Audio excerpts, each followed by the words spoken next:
Hello दोस्तों, आप सभी का स्वागत है संस्कार कोचिंग एकेडमी की ऑनलाइन क्लासों में। तो दोस्तों, जैसा कि मैंने आपको वादा किया था, जैसे ही घड़ी में 7:30 बजेंगे मैं आपके सामाजिक के जो वेरी मोस्ट इम्पोर्टेंट क्वेश्चन है वो मैं आपको बताऊंगा हमारे चैनल पर। तो दोस्तों, मैं आ गया हूँ, घड़ी में भी 7:30 बज चुके हैं। तो कल यही बात हुई थी दोस्तों कि लोकतंत्र और विविधता वाले जो वेरी मोस्ट इम्पोर्टेंट क्वेश्चन है वो मैं आपको बताऊंगा। तो चलते हैं दोस्तों पहले क्वेश्चन की तरफ। तो आपका पहला क्वेश्चन है, अधिकतर सामाजिक विभाजन आधारित होते हैं। किस पर आधारित होते हैं दोस्तों? जन्म पर आधारित होते हैं। आगे, श्रीलंका में श्रीलंका केवल सिंहलियों के लिए की मांग की समुदाय की पहचान और हितों के खिलाफ थी। तो दोस्तों ख एकदम करेक्ट आंसर है। ख तमिल समुदाय के पहचान और हितों के खिलाफ थी। आगे, तीसरा क्वेश्चन है दोस्तों, अमेरिका में 1954 से 1968 के बीच कौन सा आंदोलन हुआ था? तो दोस्तों नागरिक अधिकार आंदोलन हुआ था। चौथा क्वेश्चन है, विविधता को समाहित करने का सबसे अच्छा तरीका है? तो दोस्तों लोकतंत्र सबसे अच्छा तरीका माना जाता है। अब बात करते हैं दोस्तों अति लघुतरात्मक क्वेश्चन। और एक मजेदार बात यह है दोस्तों, इसमें निबंधात्मक क्वेश्चन भी आने वाला है, जो एक क्वेश्चन है और वेरी मोस्ट इंपोर्टेंट क्वेश्चन है दोस्तों। तो अब बात करते हैं अति लघुतरात्मक क्वेश्चन। तो पहला क्वेश्चन है, अमेरिका में नागरिक अधिकार आंदोलन 1954 से 1968 किसके नेतृत्व में लड़ा गया? तो दोस्तों मार्टिन लूथर किंग जूनियर के नेतृत्व में लड़ा गया। आगे दूसरा क्वेश्चन है कि अश्वेत संधि आंदोलन कब से कब तक चला? तो दोस्तों अश्वेत संधि आंदोलन 1966 से 1975 के बीच चला। आगे जो आपका तीसरा क्वेश्चन है, तो दोस्तों तीसरा क्वेश्चन है, ग्रेट ब्रिटेन की ईसाई आबादी किन दो पंथों में विभाजित थी? तो दोस्तों ग्रेट ब्रिटेन ईसाई आबादी प्रोटेस्टेंट तथा रोमन कैथोलिक पंथों में विभाजित थी। चौथा क्वेश्चन है, भारत के लोग पहले अपनी पहचान किससे जोड़ते थे?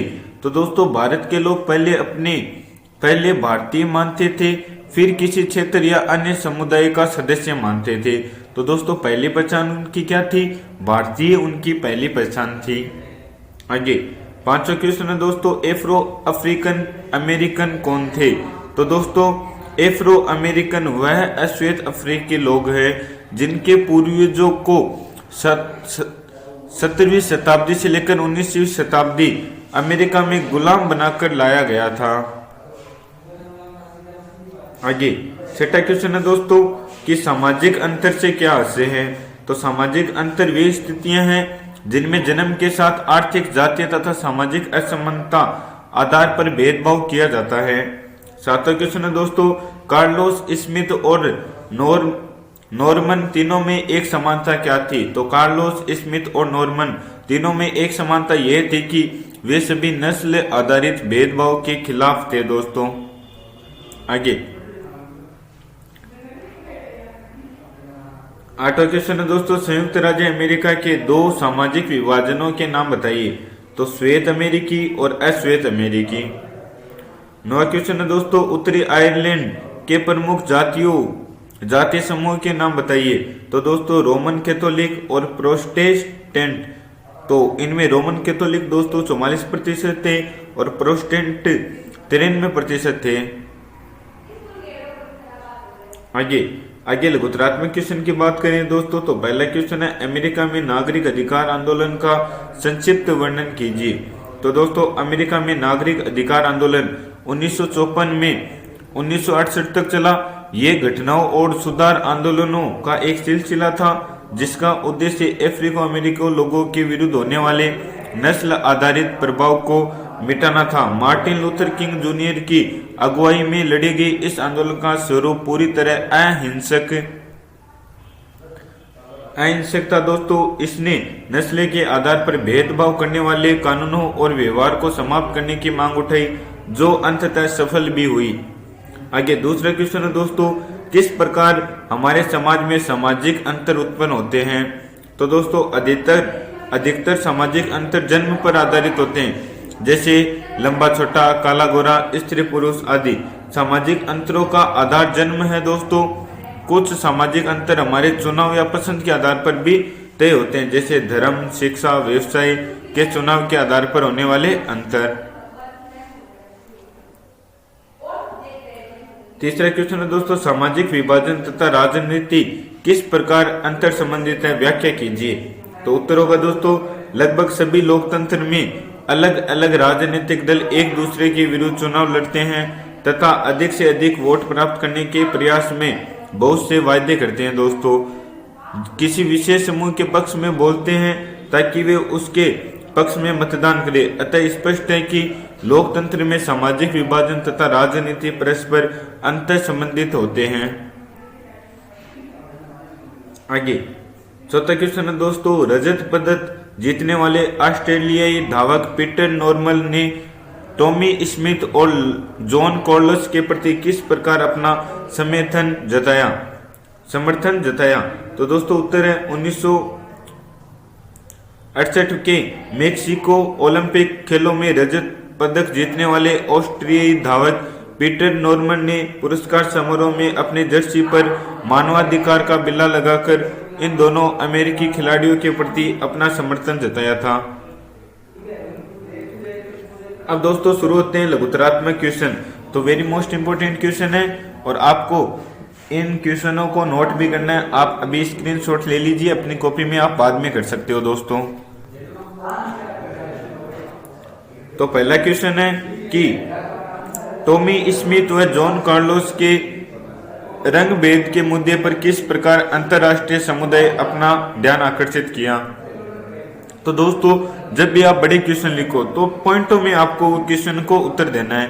तो उन्होंने अश्वेत अमेरिकी लोगों की गरीबी जताने के लिए बिना जूतों के केवल मोजे पहनकर पुरस्कार लिया। जॉन कार्लोस ने मारे गए अश्वेत लोगों की याद में काले मनकों की माला पहनी। स्मिथ ने अपने गले में अश्वेत लोगों के आत्मगौरव का प्रतीक काला मफलर पहना। आपने इन प्रतीकों और तौर तरीकों से टॉमी स्मिथ व जॉन कार्लोस ने अमेरिका में होने वाले रंग भेद के प्रति अंतर्राष्ट्रीय बिरादरी का ध्यान खींचा। आगे दूसरा क्वेश्चन है दोस्तों, 1968 के मेक्सिको ओलंपिक खेलों में टॉमी स्मिथ, जॉन कार्लोस और पीटर नॉर्मन को पुरस्कार समारोह में विरोध प्रदर्शन की क्या कीमत चुकानी पड़ी थी। तो दोस्तों अंतर्राष्ट्रीय ओलंपिक संघ ने कार्लोस और स्मिथ द्वारा राजनीतिक बयान देने की इस युक्ति को ओलंपिक भावना के विरुद्ध बताते हुए उन्हें दोषी करार कर दिया गया और उनके पदक वापस ले लिए गए। नॉर्मन को भी अपने फैसलों से अमेरिका में बढ़ते नागरिक अधिकारी आंदोलन के प्रति दुनिया का ध्यान खींचने में सफलता पाई। तो दोस्तों ये दो क्वेश्चन थे। अब बात करते हैं निबंधात्मक क्वेश्चन, जो एक ही क्वेश्चन है दोस्तों। मैंने वादा किया था कि निबंधात्मक क्वेश्चन इस पार्ट से आएंगे दोस्तों, और ये क्वेश्चन वेरी मोस्ट इंपोर्टेंट है, आने के चांस भी है और 100% यही आएगा। तो अब बात करते हैं दोस्तों क्वेश्चन कौन सा आपका। तो आप देख सकते हो कि आपका क्वेश्चन आपके सामने है दोस्तों। तो सामाजिक भेदभाव की उत्पत्ति के कारणों पर विवेचन दीजिए। तो सामाजिक भेदभाव की उत्पत्ति के एक प्रमुख कारण लिखने हैं दोस्तों। तो और ये आपको पॉइंटों में लिखने हैं, ये बात आपको ध्यान रखना है दोस्तों। आगे तो पहला पॉइंट है, सामाजिक भेदभाव अधिकांशतः जन्म पर आधारित होते हैं। कोई भी व्यक्ति किसी खास समुदाय का सदस्य केवल इस आधार पर होता है कि उसका जन्म उस समुदाय के किसी परिवार में हुआ होता है। जन्म पर आधारित सामाजिक भेदभाव प्राय दैनिक जीवन में रोज देखने को मिलते हैं। भारतीय समाज में वर्ण व्यवस्था सामाजिक भेदभाव की उत्पत्ति का प्रमुख कारण रही है। आगे तीसरा पॉइंट है दोस्तों, सामाजिक भेदभाव के एक प्रमुख रूप लैंगिक असमानता का प्रमुख आधार इन दोनों के बारे में प्रचलित इन दोनों के सामाजिक भेदभाव के एक प्रमुख रूप लैंगिक असमानता का प्रमुख आधार इन दोनों के बारे में प्रचलित रूढ़ छवियां तथा तयशुदा सामाजिक भूमियां, जबकि इसके लिए जैविक बनावट को आधार बता दिया जाता है, जो कि सही नहीं है। और चौथा पॉइंट है दोस्तों, जाति व्यवस्था तथा जातिगत असमानता भी सामाजिक भेदभाव की उत्पत्ति का कारण है। सामाजिक भेदभाव का ये कारण केवल भारत में ही देखने को मिलता है। और पांचवा पॉइंट है दोस्तों, धर्म पर आधारित विभाजन तथा एक धर्म को दूसरे से श्रेष्ठ मानना भी सामाजिक भेदभाव को जन्म देता है।